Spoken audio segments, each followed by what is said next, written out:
आरो जुदि गोनांथि जायोब्ला जोङो गेलेया नङा गेलेनांगोनबो। थानाय जि गभर्नमेन्टनि जि सोद्रोमाफोर EMGMफोर नाथाय दिनैसिम बिथांमोनाथ' जेलाव साबैसे दं दिनैसिम बिथांमोना खबर लाहैफेराखै। साबैसे NIA केसाव दङ, साबैसे थादानि केसाव दङ, साबैसे CBI केसाव दङ, दिनैसिम भुटानाव सोर साबैसे जेलाव दं, नेपालाव सोर दङ दिनैसिम रावबो बिथांमोना मिथिया। न'खरफ्राव दिनै बिथांमोननि हिन्जावफ्रा हाजिरा मावदों, सोरनिबा हिन्जावफ्रा फिसायखौ नेयै नेयै मोनैयाव दिनै खारलांनो गोनां जादों, खारलांदों। दिनै सोरबाया दिनै फासि नांनानै थैनो गोनां जादों। बिथांमोना नाथाय जोंनि 34 इयार्स नांनायनि जि जिउ जों मोननाय बिटिआर बेयाव बिथांमोना रंजागासिनो दं, सासन खालामगासिनो दं, खुसि खालामगासिनो दं।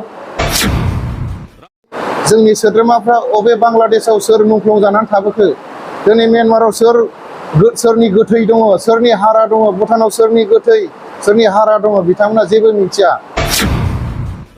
खोनानो मोनदों 2025 मायथाइयाव इउनाइटेड फराम अफ एक्स एनडिपिआ इलेक्सन गेलेनायनि मोनसे खुगाजों खुगा सावरायलायबाय थानायखौ जों खोनाबाय थादों। नोंथांमोना मा बुंनो सानो?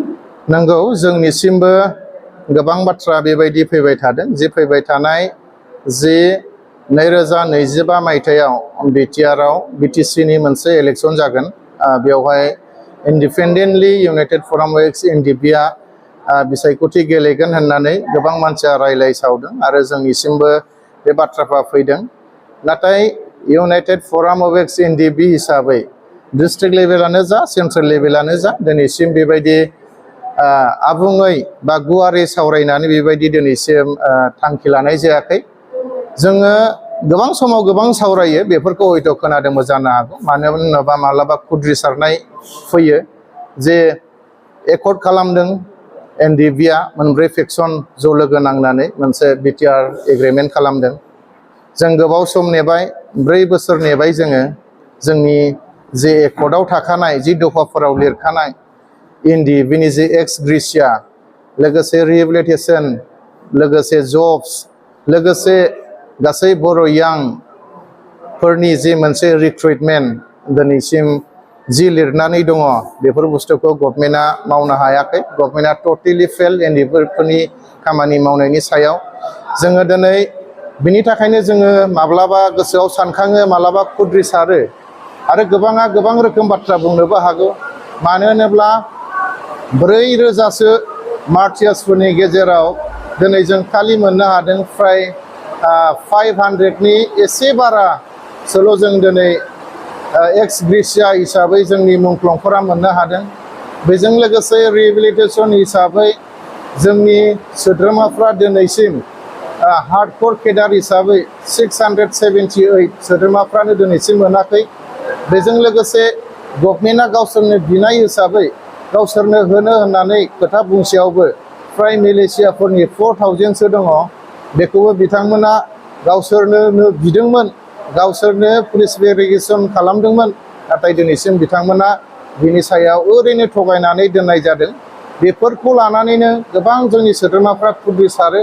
माब्लाबा फननि गेजेरजों बायदि बायदि सावरायो, माब्लाबा गावजों गाव माब्लाबा साहा दखान बायदिसिना दखानफ्रावबो रायलायनो गोनां जायो। जे फैबाय थानाय समफ्राव एनडिपिआ गावनो जुदि इलेक्सन गेलेया अब्ला जोंनि समस्याफ्रा जोबनाय नङा।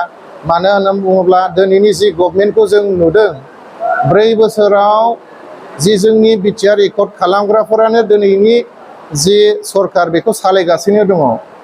दिनै बिथांमोना जोंनि समस्याखौ मावनानै होनो हायाखैब्ला फैबाय थानाय समफ्राव आरो एनडिपिनि अनगायै बा एकर्ड खालामग्राफोरनि अनगायै जुदि सोरबाया जुदि बे गभर्नमेन्टखौ सालायफैयोब्ला अब्ला बिसोरलाय जोंनि समस्याखौ मा समाधान खालामनो?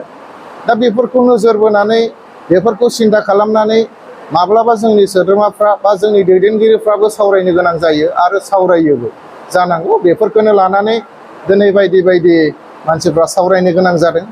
आरो जुदि गोनांथि जायोब्ला जोङो गेलेया नङा गेलेनांगोनबो।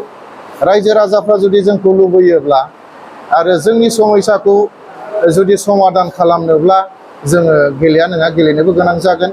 मानो होनोब्ला दिनैसिम जोंनि गोथां मुंख्लंफोर जेलाव दङ, दिनैनि दिनाव थानाय जि गभर्नमेन्टनि जि सोद्रोमाफोर EM नाथाय दिनैसिम बिथांमोनाथ' जेलाव साबैसे दं दिनैसिम बिथांमोना खबर लाहैफेराखै थांफेराखै बबे जेलाव साबैसे दङ साबैसे मुंख्लं दङ साबैसे NIA नि केसाव दङ साबैसे थादानि केसाव दङ साबैसे CBI नि केसाव दङ दिनैसिम भुटानाव सोर साबैसे जेलाव दं नेपालाव सोर दङ दिनैसिम रावबो बिथांमोना मिथिया दिनै जोङो निउसाव बुंबाय निउसाव खोनासंनानै हयथ' माब्लाबा बिथांमोना बुंनो हागौ नाथाय जों मिथिनायाव जोंनि नुनायाव बिथांमोना माब्लाबाबो दिनैसिम जेलाव थांफेराखै बिथांमोना मा अबस्थायाव दङ बिथांमोना खबर लाफेराखै बेजों लोगोसे बिथांमोना जि न'खरफ्राव दिनै बिथांमोननि हिन्जावफ्रा हाजिरा मावदों सोरनिबा हिन्जावफ्रा फिसायखौ नेयै नेयै मोनैयाव दिनै खारलांनो गोनां जादों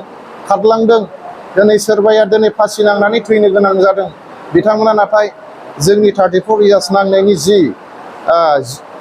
जिउ जों मोननाय बिटिआर बेयाव बिथांमोना रंजागासिनो दं सासन खालामगासिनो दं खुसि खालामगासिनो दं जोंनि थैनि साजों थांनानै बिथांमोना दिनै बेबायदि रंजादों खुसि खालामदों जों बेखौ बुंनो लुबैयो माब्लाबा जोङो माने गोसोआव दुखु फैयो खोथा बुंथावथारि बाथ्राफोरखौबो जोङो बुंनानै होनो गोनां जायो मानो होनोब्ला नांनाय समावबो जों बिथांमोननि थोननायावनो माब्लाबा मावथावै सानफेरथारै जाथावथारै खामानिफोरखौबो जों मावनानै फैनो गोनां जादों बारसोम फैनो गोनां जादों दिनै जोंनि सोद्रोमाफ्रा अबे बांलादेशआव सोर मुंख्लं जानानै थाबोखो दिनै म्यानमाराव सोरनि गोथै दङ सोरनि हारा दङ भुटानाव सोरनि गोथै सोरनि हारा दङ बिथांमोना जेबो मिथिया मोनथिसेयावबो मोनथियै बायदि खालामनानै दङ बेनिखायनो जों दुखु मोनो दिनैनि दिनाव जि इउनाइटेड फराम अफ एक्स-एन-डि-पिआ जि नेक्स्ट बाराव इलेक्सन गेलेया